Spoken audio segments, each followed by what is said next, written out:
The Kolbrin Bible, read to you by Nick Andrew Hurley. Part 2, Chapter 5, The Birth of Hurmanetar.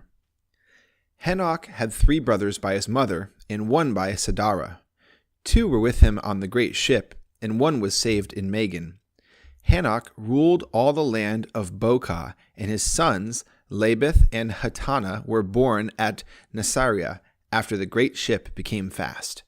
His brothers divided the water-washed land between them. 1 went to Tridana and built a city there, and he ruled the western waters. 1 ruled the eastern waters in the swamps down to the waters of the sea.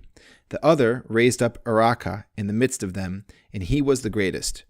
The city of Araka stood for 1,000 years, but in the days of King Nadarasa the people made great images with faces of gold and bodies of brass. Children were offered to these demons conceived in wickedness. Then God in his wrath unleashed the winds, and they were swept through the city as a whirlwind. The gold-faced images were thrown one against another and were broken. They fell and were buried under their temples. Araka was then removed from the eyes of men.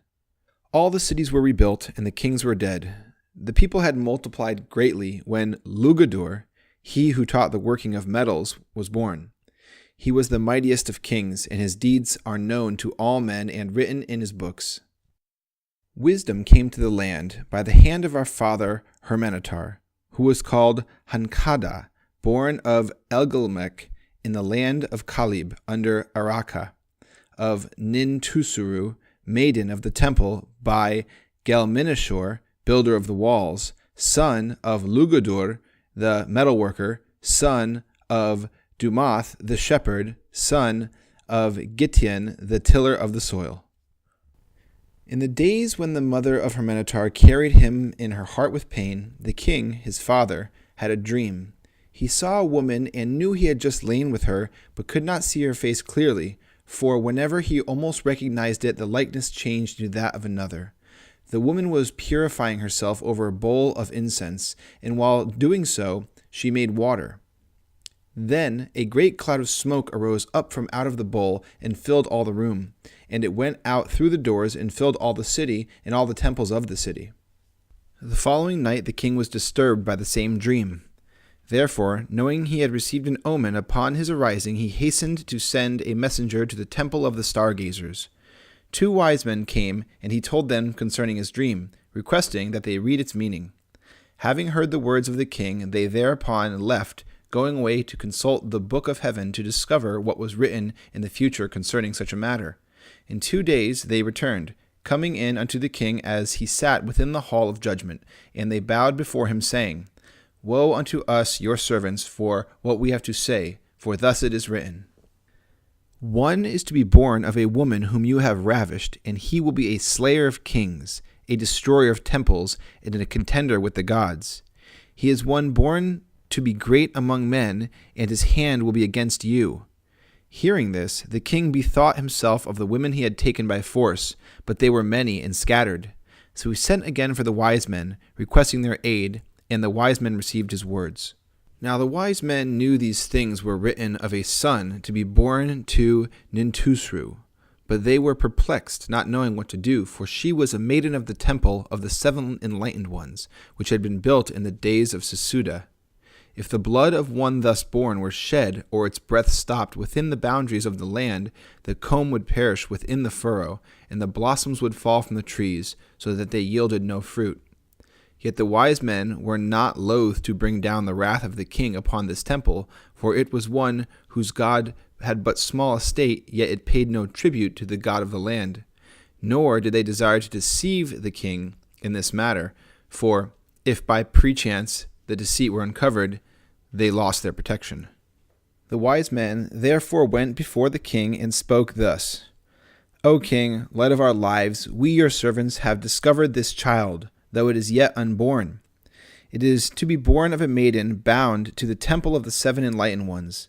Therefore its blood may not be shed on land worked by the hand of man, nor may its breath be stopped. So now we say unto you, send those who are your most trusted servants, and let them take this maiden and carry her away to a place afar off, if it be beyond the boundaries of this land. The child, when born, can be slain there, and no evil will befall the lands of our God. Hearing these words, the king remembered the maiden he had taken for his pleasure, for while hunting he had come upon her as she bathed. Neither the temple nor its god were known to him, and he had no fear of its priests. The king called his chamberlain to his side, a man most trusted, and charged him, saying, "Go, take this Netusru, the temple maiden, and carry her into the land of Kithis, entering by stealth. She is with child, and when it is born, slay it, letting its blood fall upon the soil in the land of Kithis." The chamberlain prepared and departed, taking with him men of blood and their captain. They traveled, so they came upon the temple at first light in the morning. Nintursu was taken, and they left ornaments of gold and silver. Now, Nintursu was not delivered of the child when they came to the boundary of the land, so they camped there, and in the days that followed, men went out to spy.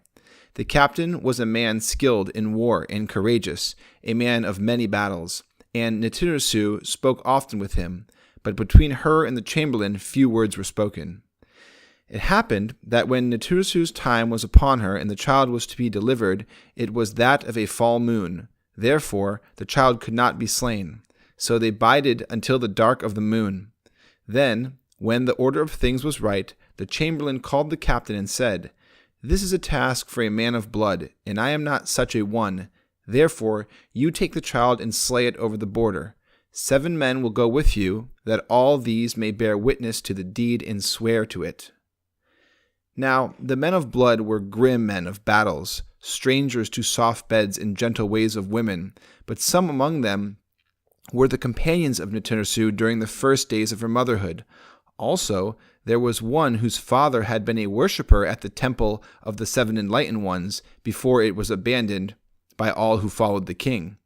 There were those who murmured, saying, "This is a task for those in high places who speak with honeyed tongues and carried concealed knives that stab in the back. This was not for fighting men." It was true. This was no task for men of clashing metal. It was a deed more suited to squeamish-stomached courtiers, but lacking backbone, these have ever needed others to do their dirty work, spawned through their intrigue and conspiracy.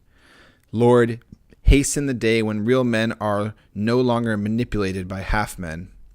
The captain put the child into a basket prepared by Nintursu. It was placed upon an ass. Then he and his men went over the boundary to a place where neither tree nor grass grew, but about 10 bowshots distance a stream ran through it to water fields and pastures in the valleys below. When they stopped, the captain took down the basket and opened it. But when he gazed upon the face of the child, his heart held in his hand. He was a man of battle who slew in war, a slayer of men in combat, not a weak-kneed man of intrigue and slayer of children. He closed the basket and said to those who had come with him, "We will bide our time here until nightfall. If we loose the blood of the child here, it will be absorbed into the dead soil and do no harm. But if we carry it thither, down into the valley, it will fall on living soil." None with him answered, for they were but simple fighting men, knowing not that the blood could have been let into the waters. Or maybe they understood the heart of their captain. The captain said, "It is hot. We have time enough before those who dwell below are asleep. Therefore let us drink wine and rest a while." So they drank wine which had been brought and rested, becoming drowsy until they eventually fell asleep. Darkness fell. Now the ass had not eaten since the morning, nor had it drunk at the stream, and the captain of the men bided his time, for he had a plan, and this was a place known to him. In the gathering darkness he put the basket, with the child inside, back on the ass. It was a good place of concealment under an overhanging rock, with thickets of thorn all around, while below the ground fell away steeply, being covered with rocks and loose stones.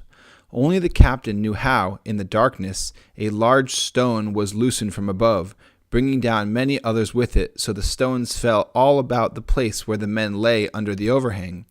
They were heavy with wine. They shouted and stumbled and fell. One was struck by a dart, another by a spear. There was a clash in the darkness, though no one was killed. The ass, loosed from its halter, fled, and none could stop it. Wrathfully the captain shouted, "What kind of men have I been given? Why have you not brought trumpets to announce our coming? Who can see the ass among the bushes or hear it among the stones? Then, as lights appeared below, the voices of the men were heard in the night. They withdrew. Coming to a place of safety, the men took counsel among themselves, for the captain of the men said, If you would go unpunished for this night, then you must slay me now.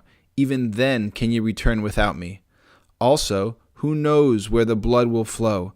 Therefore shall we not all say, With mine own eyes I beheld the blood of this child, and I know it is dead. Are we men of wisdom who live, or are we foolish ones who die?